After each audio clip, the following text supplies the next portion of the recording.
की तरफ इतने सारे लोग हमारी तरफ खींचे चले आ रहे हैं।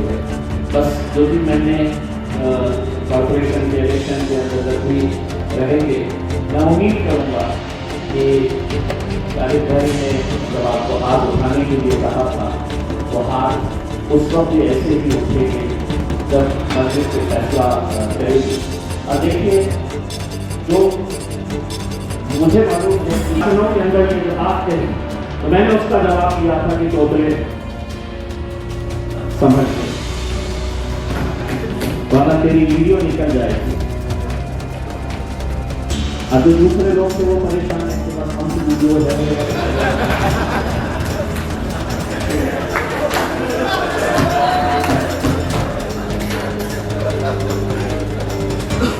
सारे महाराष्ट्र के टोटले परेशान किया। तो इसके बाद वीडियो कौन सी है जो निकालने की बात कर रहा है? मैं गरीब समाजिया के वीडियो की बात कर रहा किया गया था। इंडिया देवी के बारे में क्या मिलता है? एक कलेक्टर ऑफिस में जाके बैठता है, महानगर पालिका के ऑफिस में, कन्नड़ गंगापुर मैदापुर के दफ्तरों में जाके बैठा है कि इंडिया देवी ने बोगस बिल को नहीं उठाया है, कि काम को नहीं किया है, कि गलत काम को नहीं किया है। 22 लोगों को काम पे लगाया गया था कि मेरे खिलाफ कुछ निकाला जाए करके। मैं भी इतना अच्छा खिलाड़ी नहीं हूँ।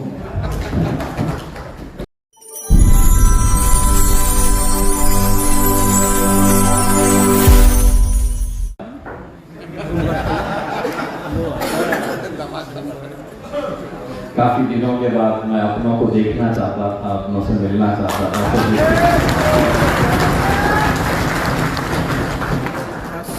यकीनन आप लोग अच्छी तरह से समझ गए होंगे कि पिछले कुछ महीनों से मजलिस इत्तेहादुल मुस्लिमीन का जो भी काम चल रहा है, चाहे वो शहर में हो या बाहर हो, बाहर जब जा रहे हैं तो अल्हम्दुलिल्लाह मैंने मेरे पिछले 10 सालों के अंदर मजलिस के लिए इतनी दीवानगी नहीं देखी है जितनी दीवानगी अब मैं मजलिस के लिए देखता हूँ।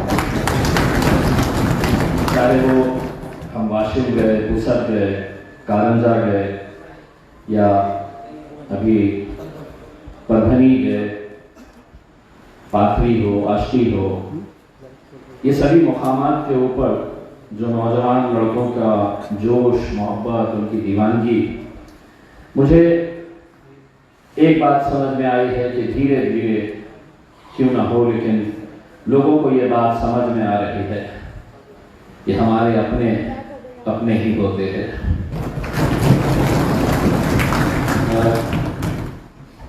हमने इतने सालों से आज जो हालात देख रहे हैं, हमारे लिए कोई खड़े रहने वाला नहीं है, कोई बोलने वाला नहीं है, कोई लड़ने वाला नहीं है। बैरिस्टर असदुद्दीन अवैसी साहब अल्हम्दुलिल्लाह जिस तरीके से वो आज कई सालों से लगातार मेहनत कर रहे हैं। मैं खुद शुरुआत में जब मैं मजलिस के साथ जुड़ा था तो असद साहब के साथ कदम से कदम लगाना एक बहुत बड़ी चुनौती थी। वो बड़ी बड़ी टांगों के साथ पदयात्रा करके निकल जाते थे, हम पीछे के पीछे रह जाते थे। लेकिन अल्हम्दुलिल्लाह अब वो वक्त आया है कि मैं तेज रफ्तार से चलता हूँ और बहुत सारे मेरे पीछे रह जाते हैं। तो मैं भी चाहूंगा कि आप भी उतनी तेजी के साथ आगे आए, बढ़े। पिछले कुछ दिनों के अंदर जो भी वाक़यात हुए हैं, जो भी बातें सामने आई है, आप बखूबी अच्छी तरीके से जानते हैं। वाकई में मैं खुद सोचता हूँ, मुझे भी बहुत सारे लोग ये कहते हैं क्या ज़रूरत है ये करने की, लोग खराब है, बदमाश है, पीछा पकड़ लेंगे, कुछ गलत करेंगे। लेकिन यकीन मानिए, जिस दिन मैं झूठ का पर्दाफाश करता हूँ उस रात नींद बहुत अच्छी आती है।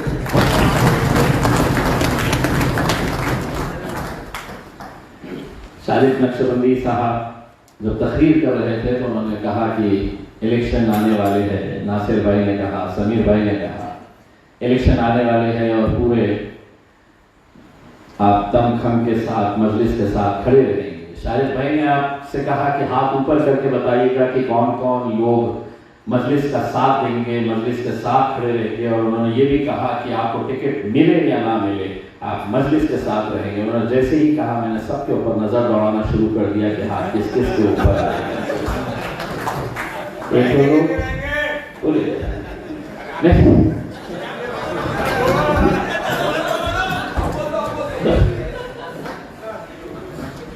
देखिए, आप लोग अच्छी तरह से जानते हैं, ठीक है, यकीनन हर आदमी की अपनी एक ख्वाहिश होनी चाहिए, ख्वाब देखना चाहिए, जैसा समीर ने बताया है कि बिल्कुल आप लोगों ने ख्वाब देखना चाहिए। लेकिन आज अगर हम हारे हैं तो उस हार के ऊपर भी हमें नजर डालना जरूरी है कि हमें किसी गैर ने हराया नहीं है, हमें अपनों ने ही लूटा है, बर्बाद किया है, हमें अपनों ने ही खत्म करने का काम किया है। और उन्हें क्या हासिल हुआ है मुझे पता नहीं है। जो भी हासिल हुआ है आप अच्छी तरह से जानते हैं। लेकिन इस कौम का जो नुकसान हुआ है, आज मैं ये महसूस करता हूं कि अगर ऐसे माहौल के अंदर, विधानसभा के अंदर, जहां पर अहमदनगर का एक राष्ट्रवादी का एमएलए आपको गाली देकर बात कर रहा है, नीतीश राणे हर रोज आपके खिलाफ जहर उगल रहा है, यकीन मानिए तादाद की जरूरत नहीं होती। मैं हर रोज ये सोचता हूं कि अगर अकेले इम्तियाज जलील असेंबली के अंदर होता तो इन सब के लिए काफी होता था। तो ये नुकसान अकेले मेरा हुआ है ऐसा नहीं है, ये नुकसान एक पूरी कौम का हुआ है जो एक उम्मीद लगा के बैठी थी। और जिन जिन लोगों ने भी ये किए उनको एक बात फिर से बताना चाहता हूं। लोग समझ रहे हैं कि हम जवाब नहीं देंगे, तैयारी थोड़ी बड़ी है, पल पल का हिसाब दिया जाएगा।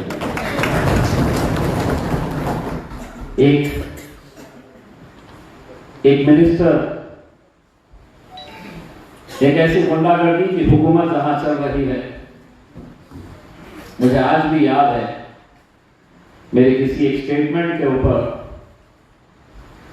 संजय शिरसाट ने कहा था की त्यांनी आपली अवकात मध्ये राहून बोलायचं, आमच्या नादी पडू नका, नाहीतर आम्ही तुम्हाला कशा उत्तर देणार।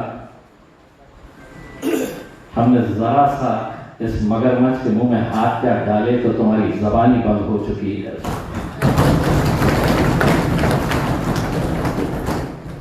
और इतनी बड़ी पोल खोल मैं नहीं समझता हूं कि आज के इस दौर के अंदर जो मेरा काम नहीं है, जो पत्रकारों का काम है, जो मीडिया का काम है, वो काम हम कर रहे हैं। लेकिन अब आप ये भी चीज देख रहे होंगे, कहते हैं ना कि चोर चोर मौसेरे भाई, कोई बोलने के लिए तैयार नहीं है, कोई आवाज उठाने के लिए तैयार नहीं है, उल्टा ढूंढ रहे थे कितने लोगों को छोड़। अगर इतने बड़े एक मंत्री को मैं चैलेंज कर सकता हूं तो मैं जानता हूं कि इसके नतीजे क्या होंगे, और क्या नतीजे हुए हैं आप भी अच्छी तरीके से जानते हैं।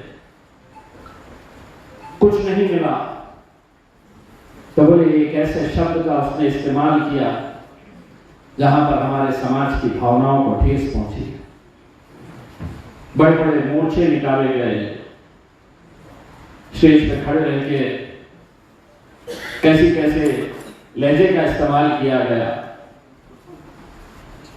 गाली गलोच तक स्टेज के ऊपर। किसी ने कहा कि चीर देंगे तो दूसरे ने कहा फाड़ देंगे, कोई कह रहा घर पे हमला कर देंगे, कोई कह रहा सड़क पे चलने नहीं देंगे।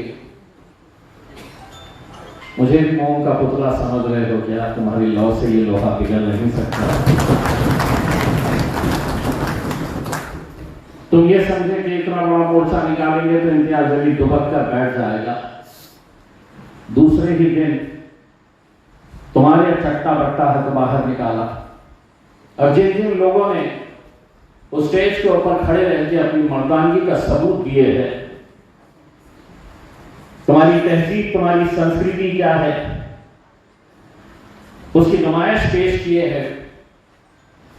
एक बात समझ लो, अभी सब कुछ खत्म नहीं हुआ है, कुछ पत्ते अभी बाकी है फेंकने के लिए। अब जिस दिन वो आएंगे, कितने दिनों तक तुम्हारी नींद हराम रहेगी, मैं इतनी गारंटी के साथ तुमको बता सकता हूं। जब मिनिस्टर कुछ नहीं कर सका तो तुम क्या प्यादे करोगे? जैसी हुकूमत है, मुझे तो अफसोस और चेड़ इस बात की है कि मैंने कभी भी पुलिस को इतना बेबस, मजबूर, लाचार नहीं देखा कि एक मंत्री के कहने के ऊपर 10-15 गुंडे मवाली जाते हैं पुलिस स्टेशन के सामने, इम्तियाज जलील मुर्दाबाद के नारे लगाते हैं, पुलिस पर दबाव डाला जाता है कि इसके ऊपर एफआईआर रजिस्टर कर लो, और पुलिस एफआईआर रजिस्टर कर लेती है। अगर कानून के तहत अगर ये बैठता है तो पुलिस दूसरे ही दिन मेरे ऊपर कार्रवाई करी होती, लेकिन वो भी जानते हैं कि कहीं ना कहीं उन्होंने मंत्री के दबाव के अंदर नेता की गुलामी करने के लिए उन्होंने मेरे खिलाफ एफआईआर रजिस्टर किया। मुझे बार बार कहा जा रहा है कि कम से कम आप बेल ले लीजिएगा करके। मैंने भी तय किया हूं, ना नोटिस लूंगा ना बेल लूंगा। तुमने गिरफ्तार करना है तो आओ, मेरे को गिरफ्तार करके लेकर जाओ। अगर तुम झूठ का सहारा लेकर अगर ये समझ रहे हैं कि मैं अदालत में जाकर मैं बेल ले लूंगा, तुमको साबित करना है कि तुमने किस बुनियाद के ऊपर यह एफआईआर रजिस्टर किया है। आज अगर इस तरह का अगर कानून की धज्जियां अगर उड़ाई जा रही है तो क्या पुलिस नहीं जानती है, पुलिस नहीं ढूंढ रही है कि इम्तियाज जलील को कैसे दबाया जाए करके? वो भी अपने काम में जुटी हुई है। लेकिन मैंने उनके एक बड़े अधिकारी को साफ तौर के ऊपर जब उन्होंने मुझसे फोन करके कहा कि साहब आप सिटी चौक पुलिस स्टेशन में एसीपी आपको नोटिस देना चाहते हैं, तो मैंने 2 टूक लहजे में उनको कहा, ना इम्तियाज जलील पुलिस स्टेशन के अंदर आएगा, ना नोटिस लेगा और ना बेल लेगा। बहुत गलत जगह हाथ डाल दी हो। अनपढ़ गवारों के बीच में पढ़ाई लिखाई कुछ ना कुछ काम आती है। कायदे कानून मैं भी अच्छी तरीके से जानता हूं, अच्छी तरह से मैं भी समझ सकता हूं कि आज जो माहौल बना हुआ है वो क्या करने की कोशिश कर रहे हैं। पैसों के बलबूते के ऊपर तुम पब्लिक को जमा कर सकते हैं, लेकिन जैसा समीर ने अगर बताया, अगर स्टेज पे खड़े रह के तुम गाली दे सकते हो, तो मैं पुलिस डिपार्टमेंट को भी ये कहना चाहता हूं, जिस दिन मोर्चा मैं निकालूंगा, जिस दिन मोर्चा मजलिस निकालेगी, जिस दिन स्टेज मजलिस का सजेगा, उस दिन लहजा देख लेने का कि तुम्हारे लहजे में कितना दम है और हमारी जबान के अंदर कितना साफ है। अगर ऐसे गुंडे मवाली स्टेज के ऊपर खड़े रहते, इम्तियाज जलील को चीर देंगे, फाड़ देंगे, बोल कब आने वाला है चीरने और फाड़ने के लिए, और क्यों नहीं आता है तो मुझे बोल, मैं आता हूं तेरे पास। ये सुख की ढोस, ये चिल्लर बातें, ये अपने छोटे छोटे प्यादों को समझा तू मजलिस को पहचानता ही नहीं है। और हमसे क्या बोल रहा है? हमारे विकास के लड़के को फिर के बताओ, हमारे काका साहब काका को फिर के बताओ, और हमसे आप कह रहे। मैं सिर्फ आपसे इतना इल्तिजा करने के लिए आया कि आने वाले वक्त के अंदर ये तमाम सियासी पार्टियां एक साथ मिलकर इनकी सबकी कोशिश यही रहने वाली है कि मजलिस को कैसे नुकसान पहुंचाया जाए, मजलिस को यहां से कैसे खत्म किया जाए। इस बारे में बहुत सारी सियासी पार्टियां अपने अपने तौर के ऊपर ये कोशिश में लगी हुई है। कुछ बातें मैं साफ करना चाहता हूं। मैं जो बोला हूं तो मैं कहीं पर भी उससे पीछे नहीं हटता। मैंने परभनी के जलसे के अंदर किसी को मैंने तोतला कहा था। वो तोतला मैंने किरीट सोमैया को बोला था। मैं आप लोगों को साफ इसलिए करना चाहता हूं कि हम जो बोले हैं हम पीछे हटेंगे नहीं, लेकिन मैंने पिछले कुछ दिनों के अंदर कुछ ऐसे सोशल मीडिया के ऊपर ये देखा कि जहां पर मैं बोला किसको और जोड़ा किसके साथ गया, वो मुझे भी क्लियर करना जरूरी है। किरीट सोमैया परभनी के अंदर आया था और उसने वहां पर भी उसने लाउडस्पीकर हटाने की बात कही थी। वहां के स्पीकर्स ने अपने भाषण टेंशन मत लो। दोस्तों, एक दो बातें। कुछ दिन पहले आपको मालूम होगा कि आम खास मैदान के ऊपर 3 अलग अलग गवर्नमेंट के ऑफिसेस बनाने की बात चल रही है। हमारा इकलौता एक ही ग्राउंड है जहां पर बच्चे खेलते हैं और उसी ग्राउंड के ऊपर जामा मस्जिद के बच्चे हो या क्रिकेटर्स हो, फुटबॉल हो, हमारे मुशायरे हो, प्रोग्राम्स हो। लेकिन जब ये मामला संजय सिरसाट का आया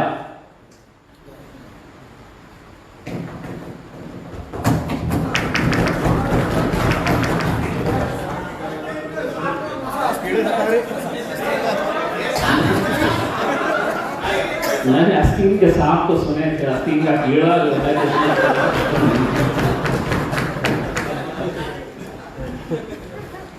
बाहर से आया कि यही किसी ने ज्यादा पता नहीं। भाई टिकट का फैसला मैं नहीं करने वाला हूं, तो अभी से कीड़े मत डालिएगा।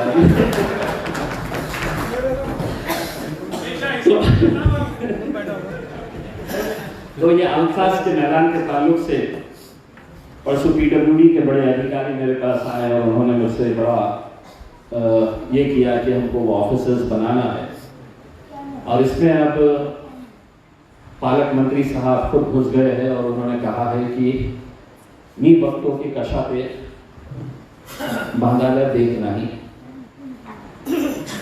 हम सब का रिश्ता कभी न कभी आम खास मैदान से जुड़ा है और अगर ये मैदान हमने आज अगर छोड़ दिए तो शायद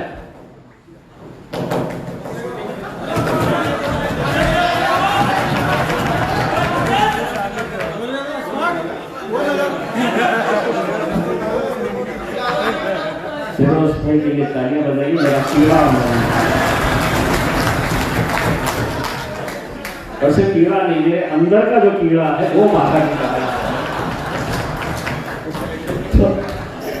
आमखास मैदान जो है ये हमारे लिए बहुत मायने रखता है हमारे बच्चों के खेलने के लिए। लेकिन अब कुछ जिद का मामला आ चुका है, मुझे बताया गया है कि पुलिस का सहारा लिया जाएगा और पालक मंत्री साहब प्रेशर डाल के किसी भी हालत के अंदर वहां पर गवर्नमेंट ऑफिसर्स बनाने की बात कर रहे हैं। मैं खास तौर से उस इलाके के अंदर रहने वाले, खास तौर से बुटी लाइन और वहाँ के जितने भी लोग हैं, चाहे वारिफ कॉलोनी हो, आसिफी कॉलोनी हो, इन सभी से मैं दरख्वास्त करूँगा अगर ये मैदान चले गया अपने हाथ से तो ये समझ लीजिएगा कि सिर्फ वहाँ पर 3 ऑफिसर्स नहीं बल्कि आगे चल के फिर कैंसर हॉस्पिटल की एक बिल्डिंग वहाँ पर लाने का उनका प्रस्ताव है। फिर उसके बाद एक समाज कल्याण का एक हॉस्टल वहाँ पे बनाने का इंतजाम है। तो अगर वक्त पड़ा तो ये लड़ाई भी हमको बहुत मजबूती के साथ लड़नी पड़ेगी। जब भी आवाज देंगे आप लोगों को इसके अंदर आना पड़ेगा, क्योंकि वरना अदरवाइज हमें बड़े इसका नुकसान सहना पड़ेगा। एक और बात, कल पीएस कॉलेज के अंदर जो मामला सामने आया है, ठीक है, हमारे कुछ जिम्मेदारान वहाँ पर गए, कोई एक बच्ची बुरखे में एग्ज़ाम देने के लिए गई और वहाँ पर उसका कहना है कि मुझे बुरखा उतार के एग्ज़ाम में बैठने के लिए बोला गया, जबकि प्रिंसिपल ने मुझे उसी वक्त कॉल करके ये कहा था कि हमने बच्ची को बुरखा उतारने के लिए नहीं कहे थे, बल्कि हमने सिर्फ उसके चेहरे का नकाब हटाकर एग्ज़ाम में बैठने के लिए कहे थे, क्योंकि उनके पास ऐसी शिकायत थी कि बच्चियाँ जब नकाब पहन कर बैठती है तो कान में एक दो केसेस ऐसे हुए हैं कि वो जो स्पीकर ही वो जो लगाते हैं वो लगा के बैठते हैं करके। तो उन्होंने कहा कि हमने कभी भी अपने कॉलेज के अंदर बुरखे के लिए हमने ये नहीं किया है। लेकिन जो नौजवान वहाँ पर जाके वीडियो बनाए 2 दिन पहले, उसका नतीजा ये हो रहा है कि आज हमें बहुत सारे कॉलेजेस के अंदर हमारी बच्चियों को एडमिशन देने से जो नकाब पहनकर बुरखा पहनकर बच्चियां जा रही है, तो उनको एडमिशन से किसी बुनियाद के ऊपर नहीं दिया जा रहा है कि वो इस तरह से ये कर रहे हैं। मैंने अब्दुल रहमान जो हमारे स्टूडेंट विंग के मैंने उनको बताया था कि ये मुद्दा अगर हम बढ़ाएंगे तो नुकसान जो है वो हमारी बच्चियों का होगा। कई सारे कॉलेजेस जो है वो अब हमारी बच्चियों को आगे पढ़ना नहीं देंगे। मेरा डर ये है कि कल अगर जिस हुकूमत आज महाराष्ट्र के अंदर सत्ता में बैठी हुई है, कल अगर उन्होंने ये कानून ऐसा लेकर आ गए कि जहां पर कोई भी बुरखा पहनकर बच्ची एग्जाम नहीं दे सकती है, क्या ये मुमकिन नहीं है उस हुकूमत के लिए जो आज आपकी दुश्मन बनी हुई है, जो आपके खिलाफ हर फैसला लेने के लिए तैयार है, जो नहीं चाहती है कि आपकी बच्चियां आपके बच्चे आगे पढ़े। तो ऐसे इंसिडेंट्स को अगर हम अपने ही लेवल के ऊपर अगर खत्म करने की कोशिश करें तो मेरे हिसाब से वो ज्यादा बेहतर होगा, ना कि उसको इतना बड़ा बो बनाकर कि पूरा मीडिया वहां पर पहुंचा हुआ है। और एक बच्ची का मैटर उसको आज पूरे महाराष्ट्र के चैनलों के अंदर है, तो मराठी चैनलों ने उसको इस तरीके से दिखाया है जैसे मानो कोई बहुत बड़ा विवाद हो गया है। बात छोटी सी थी, उसको हम सुलझा सकते थे। तो जितने भी जिम्मेदार हैं हमारे, वो भी इस बात को अच्छी तरह से समझे कि हम जोश में कुछ हरकत ऐसी कर देते हैं कि जिसकी वजह से नुकसान बहुत लंबे हमको सहने पड़ते हैं। अपना मकसद क्या होना चाहिए? आने वाले 2-3 महीने हमारे लिए सबके लिए बहुत मायने रखते हैं। यकीनन मजलिस के जितने भी चाहने वाले हैं, जो ख्वाहिशमंद है उम्मीदवार, वो अपने तौर के ऊपर अपने अपने इलाकों के अंदर मेहनत कर रहे हैं। अभी इसकी भी कोई पुख्ता जानकारी नहीं है कि मतलब पैनल सिस्टम से होगा तो 3 का होगा, 4 का होगा, या अचानक वो पैनल ही खत्म करवा लेंगे, सिंगल उससे ले लेंगे करके, ऐसी कोई ये नहीं है। हुकूमत कैसा काम करती है, एक तरफ आपको उलझा के रखती है अलग मामला के अंदर और फैसला कुछ अलग ले लेती है। तो हम यारी तैयारी जो है वो हर लिहाज से पूरी तरीके से पूरी तैयारी हमारी मुकम्मल रहनी चाहिए उसमें। लेकिन इलेक्शन जब आता है, मेरे लिए मेरे ज़ाती तौर पे मुझे पर्सनली बड़ी तकलीफ होती है, बड़ा मुझे टेंशन रहता है। अपने इलेक्शन से ज़्यादा मुझे ये इलेक्शन का टेंशन इसलिए रहता है कि इस इलेक्शन के अंदर जैसा हम देखते हैं कि इलेक्शन के अंदर जब किसी एक को टिकट दिया जाता है तो जो अपने भी होते हैं वो अचानक पराये हो जाते हैं, जो अपने भी होते हैं वो स्टेज के ऊपर चढ़कर कैसे कैसे इल्ज़ाम लगाना शुरू कर डालते हैं। इतना आसान नहीं होता है फैसला करना ऐसे उसमें। लेकिन अल्हम्दुलिल्लाह महाराष्ट्र के अंदर जो मजलिस इस मुकाम तक पहुंची है, इसीलिए पहुंची है। और ख़ास तौर से मैं अपने शहर औरंगाबाद के नौजवानों के ऊपर बड़ा फख्र करता हूँ और पूरा हिंदुस्तान फख्र करता है। हमने जब भी फैसला लिया है, नाराजगियाँ रही होगी, लेकिन सभी ने उसके ऊपर लब्बैक कहा है और हमने एक मजबूती का हमने मुजाहरा किया है। आज इस बात की खुशी होती है मुझे जब मदीने के अंदर हज पे गए हुए औरंगाबाद के लोग वहां से फोन करते हैं और ये कहते हैं फरहान मेहरी बड़े तकिए के, उन्होंने कल मुझे फोन किया कि इम्तियाज भाई हम मदीना जा रहे हैं, हम बस में हैं और हमारी बस में अहमदाबाद के गुजरात के बड़े होटल के मालिक ये लोग बैठे हैं। बातों बातों में उन्होंने हमसे पूछा कि तुम कहाँ के हो, तो हमने कहा महाराष्ट्र के हो। तो उन्होंने पूछा महाराष्ट्र के कहाँ से हो, तो उन्होंने कहा कि मैं औरंगाबाद से हूँ। तो औरंगाबाद का नाम सुनते ही उन्होंने कहा कि अच्छा आप लोगों ने इम्तियाज अली को हराए क्यों करके। तो आप सोचिएगा कि मदीने के अंदर वो इस बात की तकलीफ को लेकर आपसे सवाल कर रहे हैं कि इम्तियाज अली को हराया किसने था। जिसने भी किया है, जैसा नासिर भाई ने बताया है कि अल्लाह के कुछ फैसले होते हैं और उस फैसलों को हमको सबको कबूल करना होता है। जिन लोगों ने हराए हैं उनमें से कुछ लोग तो आपको पता ही है।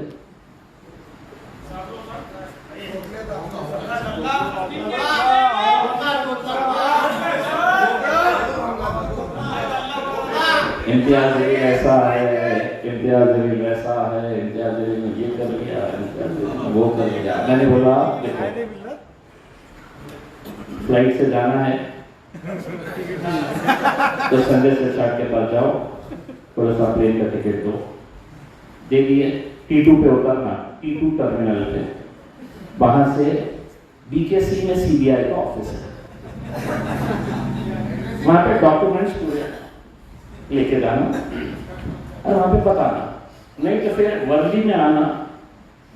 वर्ली में director general anti corruption bureau का बोला इम्तियाज जलील के खिलाफ ये हमने सबूत लेके आए। 8-10 यूट्यूब वालों को बुला के यही का यही अपना चीखना चिल्लाना, कोई मतलब नहीं। मैंने मीडिया में सब दिखाया और दिखाने के बाद मैं खुद वहां पर गया, मैंने खुद वहां पर जाकर बताया, पूरा समझाया, डॉक्यूमेंट के ऊपर ठप्पा लिया और आया। लेकिन सिर्फ मेरा एक मशवरा है, थोड़ा हुलिया बदल के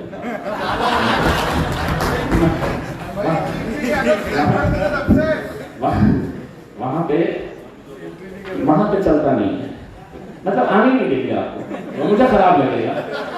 मतलब इतनी मेहनत करके जाएंगे और अगर ऐसे हुलिये में चले जाएंगे तो नहीं, थोड़ा सा अच्छा तहजीब से जाइएगा, इम्तियाज अली के खिलाफ वो करिएगा और जो भी आपके इल्जाम है इसमें आप लगाइएगा, बिल्कुल कोई एतराज नहीं है इसके अंदर। आपकी तो हुकूमत है, हुकूमत के आप यादें हैं, आप इंक्वायरी लगवा लीजिएगा इम्तियाज अली के खिलाफ। आने वाले कुछ दिनों के अंदर जिन जिन लोगों ने भड़कल गेट के उस सभा के अंदर जितने भी अच्छे अच्छे भाषण किए थे, इम्तियाज अली के बारे में बड़े अच्छे अच्छे शब्दों का इस्तेमाल किए थे, उन सबको आपके जरिए कहना चाहता हूँ, जितना सो सकते हैं अगले 2-4 दिन आराम से सो जाओ। उसके बाद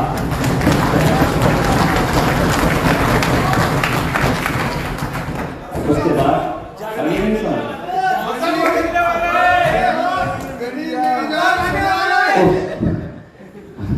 उसके बाद आपको देखेंगे और एक एक को मैं आपको वादा करके जा रहा हूं, एक एक को ये एहसास होगा यार हमें बहुत गलत आदमी के साथ पंगा लिया। ये वादा करता हूं मैं आपसे कि जब भी आप बैठेंगे तो क्या सामने आएगा, सो जाओ जितना सो सकते हो, बताया जाएगा। बस इंशाल्लाह 13 जुलाई को बैरिस्टर असदुद्दीन अवैसी साहब अकोला आने वाले हैं और उसके बाद इंशाल्लाह आप लोगों की भी ख्वाहिश रहेगी कि असद साहब औरंगाबाद में भी आए तो हम औरंगाबाद में भी एक जलसा असद साहब का भी मुनाकिद करेंगे। सोशल मीडिया के ऊपर आप रहिए, लेकिन वही लीडर कामयाब होता है जो जमीन पर भी दिखाई देता है। जो लोगों के अच्छे बुरे वक्त के अंदर जो जमीन के ऊपर रहता है, लोगों के लिए लड़ता है, कोशिश करता है, मुझे भी मालूम है कि हम जब रास्ते पे उतरते हैं तो हर हमारी कोशिश कामयाब होती है, ऐसा नहीं है। मिसाल के तौर के ऊपर जब मुकुलवाड़ी के अंदर, उस इलाके के अंदर जब तोड़फोड़ हो रही थी तो हम वहां पर गए थे, हम पूरी कोशिश किए, लेकिन जब हाईकोर्ट का ऑर्डर आ गया और हाईकोर्ट ने इतने सख्त तरीके से महानगर पालिका को ऑर्डर दिया तो उसके बाद हम भी बेबस हो गए। लेकिन कम से कम आज हमें इतना ये था कि चलो मैंने कोशिश तो किया, हमने कोशिश तो की है। वहां पर जाकर जो लोग रो रहे हैं, जो लोग परेशान हैं, उनकी परेशानियों को दूर करने का तो हमने थोड़े वक्त के लिए क्यों ना सही उनकी पीठ थपथपाने का काम किए, उनको ये आश्वासन देने का काम किए है कि हम तुम्हारे साथ हैं। आज हमने महानगर पालिका का अधिकारियों का स्टेटमेंट सुने हैं जिसके अंदर उन्होंने बताया है कि हम पुराने शहर के अंदर भी ये अतिक्रमण हटाने का काम करेंगे। अब अदालत का फैसला है और हाईकोर्ट का फैसला इतना सख्त होने की वजह से अब हमें खुद नहीं समझ में आ रहा है कि हम ऐसे वक्त के अंदर कितने लोगों की मदद कर सकेंगे, क्या कर सकेंगे। लेकिन आप लोगों की, हमारी सबकी जिम्मेदारी है कि जो लोग परेशान है, जिनका घर, जिनकी दुकान पूरी तरीके से जा रही है, उनको हम कैसे मदद पहुंचा सकते हैं, कैसे उनके काम आ सकते हैं, ये हम सब मिलकर इंशाअल्लाह कोशिश करेंगे। और मजलिस के तमाम जिम्मेदारों से भी मैं यही कहना चाहूँगा कि हम जितना वक्त आवाम के बीच में लगाए, आवाम के साथ रहे, उनके सुख दुख के अंदर खड़े रहे, तो यकीनन मुझे ये मालूम है कि हम सिर्फ इलेक्शन के हद तक नहीं, आज मुझे इस बात का फख्र है कि औरंगाबाद के अंदर जब भी कोई मुश्किल घड़ी आती है तो दीवानों की फौज वहां पर दौड़ पड़ती है। किसी कोई जानता हो, नहीं जानता हो, चाहे फिर वो घाटी के अंदर काम हो, कहीं कोई एक्सीडेंट हुआ हो, कहीं किसी की बिल्डिंग के अंदर आग लगी हो, उसमें ये दीवानगी, ये जुनून आप लोगों का है। उसी की वजह से आज मजलिस के इलाके से 4-4, 6-6, 8-8, 10-10 लोग रहेंगे, ख्वाहिशमंद रहेंगे उसमें, लेकिन टिकट किसी एक को ही दिया जा सकता है। और ऐसे वक्त के अंदर हमने ये सोचकर चलना चाहिए कि मैं पार्टी के खिलाफ जाऊंगा या पार्टी के साथ खड़े रहूंगा करके, ये हमारे ऊपर ये फैसला रहेगा। मुझे पूरा यकीन है कि इंशाअल्लाह वो वक्त भी जब आएगा तो आप लोग उस फैसले के ऊपर भी लब्बैक कहेंगे और मजलिस का साथ जैसा पहले देते थे वैसे ही आगे देते रहेंगे और मजलिस को कामयाब करते रहेंगे। बहुत बहुत शुक्रिया। प्रेस कॉन्फ्रेंस में क्या करे काका साहब, एससी समाज की जो जगह है, एससी समाज के जो भाइयों को, हमारी बहनों को, बेवाओं को जो जगह गवर्नमेंट ने देनी चाहिए, मजदूरों को जो जगह मिलनी चाहिए, वो जगह संजय सिरसा ने अपने बेटे के नाम पर ट्रांसफर कर दी। इसका भी पुरावा इम्तियाज जलील साहब ने मीडिया के जरिए दिए। उम्मीद हम ये करें कि भाई अब तो गवर्नमेंट जानेगी, कोई एक्शन लेगी। कोई एक्शन गवर्नमेंट की तरफ से नहीं लिया गया। फडणवीस भी सोते रहे, अजीत पवार भी सोते रहे, शिंदे भी सोते रहे। लगा ये कि क्या इस सरकार भी पालक मंत्री के साथ मिली भी तो नहीं है? क्या शिंदे का, क्या फडणवीस का कोई शेयर इस पालक मंत्री का जो करप्शन है उसके अंदर आपका शेयर होगा, तभी आपको खामोश है। तभी एक पालक मंत्री का करप्शन पूरी मीडिया के सामने, पूरे मुल्क के सामने आने के बाद भी कोई एक्शन नहीं लिया गया। एक्शन तो नहीं लिया गया, उल्टा जितने 7 करोड़ वाले थे, जितने घरकुल योजना के फ्रॉड करने वाले थे, ये तमाम फ्रॉड करने वाले बहने पालक मंत्री के घर पे लिफाफे ले लिए, बोले साहब हम निपटते, हम मोर्चा निकालते, हम इम्तियाज जलील के घर पे जाते, निकाले मोर्चा, पूरे बागल में एक जगह जमा हो गए, निकाले मोर्चा, 200, 300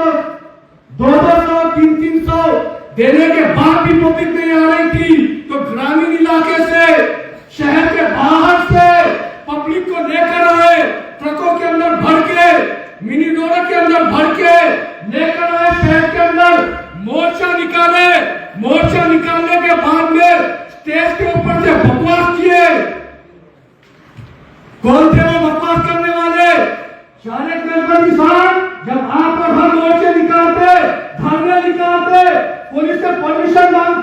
तो यही पुलिस हमको अति बताती, शर्त बताती, ये करना, ये नहीं करना, ये बोलना, ये नहीं बोलना, यही पुलिस थी। जब ये मोर्चा निकला तब भी अति और शर्ती के साथ परमिशन दी गई। सेंसिटिव मामला है, शहर का मामला है, इम्तियाज जलील का मामला है, इसलिए अति और शर्ती लगाए। अति और शर्त जब लगाए तो हमने उम्मीद ये किए थे कि इस मोर्चे के अंदर, इस धरने के अंदर संविधान के दायरे में रहते हुए आप तमाम बात करेंगे, मगर हुआ क्या? स्टेज के ऊपर चढ़ के अनाप शनाप बका, अनाप शनाप बकते गए। कोई कहता रहा मारेंगे, कोई कहता रहा चीरेंगे, कोई कहता रहा घर के ऊपर हमला करेंगे, कोई कहता रहा शहर में घूमने नहीं देंगे। अरे पुलिस कमिश्नर साहब, आपको सवाल है मेरा, सो मोटो इन आरोपियों के ऊपर, इन 12 बिल्लों के ऊपर आपने एक्शन क्यों नहीं लिए? क्या शहर का माहौल खराब करने की कोशिश आप कर रहे? अगर इस तरीके की धांधली, इस तरीके की भाषा, इस तरीके की लैंग्वेज एक एक्स एमपी, एक एक्स एमएलए, एक नेशनल प्रेसिडेंट, नेशनल पार्टी के प्रेसिडेंट के लिए अगर कोई वापरता है तो सो मोटो कमिश्नर साहब, आपकी जिम्मेदारी थी कि आपने उठाकर इन 12 बिल्लों को अंदर डालना था। कुछ नहीं किया कमिश्नर साहब ने, कुछ नहीं किया कमिश्नर साहब ने। उस स्टेज के ऊपर एक 12 बिल्ला अपने आका की सफाई में ये तक कह गया, इम्तियाज जलील आता झाला पाहिजे। एक दलित समाजाचे पालकमंत्रीला ते त्रास देत आहे, त्याचं पोट दुखत आहे। मुद्दा ये नहीं है कि एससी समाज का पालक मंत्री है या क्या है, मुद्दा ये है कि वो पालक मंत्री है। मुद्दा ये है कि पालक मंत्री ने करप्शन किया, मुद्दा ये है कि पालक मंत्री ने एमआईडीसी की जगह खाया, मुद्दा ये है कि पालक मंत्री ने एससी समाज के हमारी बहनों की, बेवाओं की जगह अपने बेटे के नाम के ऊपर ट्रांसफर करी। मुद्दा ये है कि पालक मंत्री की बीवी जिसके पास 12.5 लाख रुपए की आमदनी बताई जाती है, उसको एक बैंक 25 करोड़ का लोन दे देती है। मुद्दा यह है कि किस तरीके से पिछले 10 साल के अंदर औरंगाबाद के अंदर यही पालक मंत्री ने, यही आंदोलन ने करप्शन किया और एससी समाज का होने के आज बात कर रहे हैं, जबकि पिछले 15 साल में खुद को भगवादारी बताए। ये एससी समाज के पालक मंत्री जो आज खुद को एससी समाज का बता रहे, डॉक्टर साहब गौरव, पिछले 15 साल में यही पालक मंत्री ने हर स्टेज के ऊपर खुद को भगवादारी बताया, हिंदुत्व बताया, और आज ये पालक मंत्री एससी समाज के आड़ लेने की कोशिश कर रहा। कहां था ये पालक मंत्री जब मुख्यमंत्री के अंदर एससी समाज के हमारे भाइयों के, बहनों के घरों को उजाड़ा गया? कहां था ये पालक मंत्री जब मुख्यमंत्री के अंदर वो कमान जो एससी समाज का गौरव है, कि एससी समाज के सर का ताज है, जब वो कमान गिराई गई तब ये पालक मंत्री कहां था? कहां था ये पालक मंत्री जब कलेक्टर ऑफिस के सामने बैठी हमारी बहनें, हमारे भाई पिछले महीनों से धरने पर बैठे हैं? एक बार उनके पास जाने के लिए इसको मौका नहीं मिला, वक्त पर नहीं मिला, मगर आज एससी हो गए। मैं इस मंच से मुंशी पुलिस कमिश्नर साहब आपसे कह रहा हूं, इन 12 बिल्लों के खिलाफ एफआईआर दाखिल कीजिए। जिन 12 बिल्लों ने उस मोर्चे के अंदर स्टेज के ऊपर से माइक के जरिए बदतमीजी करे, शिवगार करे, मारने की धमकी दिए, घर के ऊपर हमला करने की धमकी दिए, अगर इनके खिलाफ आपने एफआईआर दाखिल नहीं किए तो आने वाले वक्त के अंदर 4 से 5 दिन के अंदर सारे जनपद साहब आप एक एप्लीकेशन देंगे पुलिस कमिश्नर के पास कि मजलिस इत्तेहाद मुस्लिमीन एक मोर्चा निकालने वाली है, एक धरना करने वाली है, और उस धरने के अंदर जिस भाषा में तुमने बात किए थे उस भाषा से अच्छी भाषा में हम लोग बात करेंगे।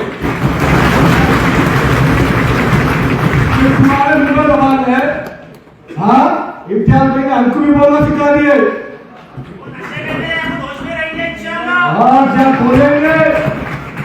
आज जब बोलेंगे तो तुम्हारी चड्डी गिली कर देंगे इंशाल्लाह।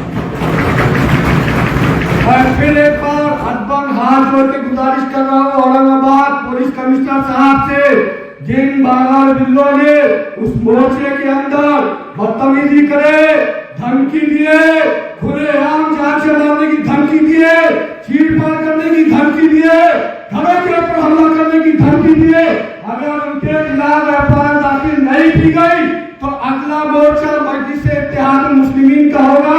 और हमारे मोर्चे में एक बार मोर्चे धरना है, मोर्चा है तो पैसे देने की जरूरत नहीं पड़ती। हमारे अल्लाह ऊपर कहने के ऊपर शक्ति कपूर का क्या? अरे छोटे मोटे की बात मत करो, बड़ी बात करो। आज इंसान के बारे में बड़ी बात करो, तो छोटे मोटे के चक्कर में नहीं आएगा। पारस माफी से फिर बच्चे की बात क्या करनी है?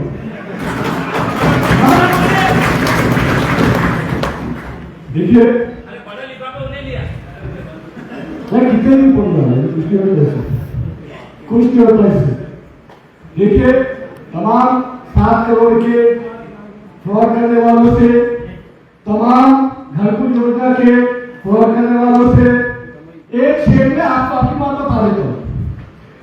एक शेर में किसी ने बोला बहुत बकवास करे, एक शेर में आपका जवाब है, लगेगी आग तो आएंगे कई घर सब में, लगेगी आग तो आएंगे कई घर सब में। यहाँ पर सिर्फ हमारा मकान थोड़ी है, लगेगी आग तो आएंगे कई घर सब में, कई घर नए बने वाले भी ढूंढ भी होंगे तो वो भी आ जाते, नया बनाया होगा कोरबा में वो भी आ जाते। लगेगी आग तो आएंगे कई घर सब में। यहाँ पर सिर्फ हमारा मकान या हमारा मंदिर थोड़ी है। मन्नत तक आने की बात करने वालों, ओपन चैलेंज कर रहा हूं तुमको, आगे दिखाओ रे,